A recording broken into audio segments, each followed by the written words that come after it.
এবার কণ্ঠশিল্পী বেলাল খান, নায়ক নীরব, জয় চৌধুরীদের সাথে আনন্দ করলেন অপু বিশ্বাস। অপু বিশ্বাসকে সবাই কত ভালোবাসে। প্রিয় ভিউয়ার্স, সম্পূর্ণ ভিডিও দেখুন।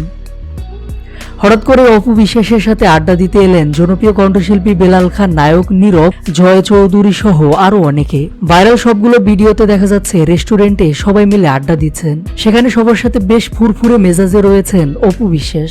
এর আগে রেস্টুরেন্টে প্রবেশ করার আগে শপিং মলে গিয়ে কেনাকাটা করতে দেখা যায় অপু বিশ্বাসকে। তখন নিজের জন্য এবং নিজের পরিবারের সবার জন্য পোশাক কিনেছেন অপু বিশ্বাস। এ সময় মেকআপবিহীন চেহারায় সাদা রঙের পোশাকে নজর কেড়েছেন ঢালিউড কুইন অপু বিশ্বাস। সবাই অপু বিশ্বাসকে কত ভালোবাসে, শ্রদ্ধা করে তা ভিডিওগুলো দেখে বোঝা যাচ্ছে।